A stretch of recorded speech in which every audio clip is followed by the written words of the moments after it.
En septembre 1971, une révolte au sein de la prison d'Attica a choqué l'Amérique. Les détenus, fatigués des conditions inhumaines et de la brutalité, ont décidé de se rebeller. Cette révolte a mis en lumière les injustices systémiques et a déclenché un débat national sur les droits des prisonniers. Pourquoi les détenus ont-ils décidé de se rebeller? Quelles étaient leurs revendications et comment cette révolte a-t-elle changé le système carcéral américain? Les détenus de cette prison faisaient face à des conditions inhumaines, à la brutalité des gardiens et à un manque de droits fondamentaux. Le 9 septembre, environ 1300 prisonniers ont pris le contrôle d'une partie de la prison, prenant des gardiens en otage pour faire entendre leurs revendications. Cette révolte, marquée par une violence intense, a été déclenchée par des conditions de détention inhumaines et un traitement injuste. Les prisonniers, unis dans leur lutte, ont exigé des réformes immédiates, espérant attirer l'attention du monde extérieur sur leur situation désespérée.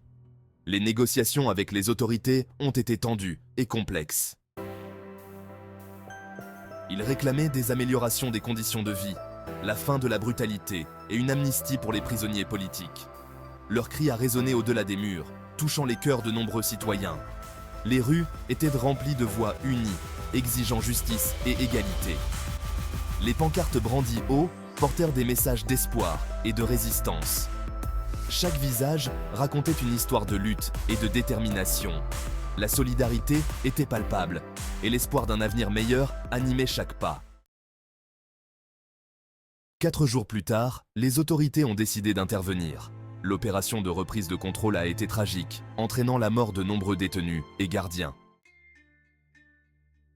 L'émeute d'Attica est devenue un symbole puissant de la lutte pour les droits des prisonniers, soulevant des questions encore pertinentes aujourd'hui. L'héritage d'Attica continue d'inspirer la lutte pour la justice et les droits civiques. Ne l'oublions jamais. Abonnez-vous pour plus d'histoires.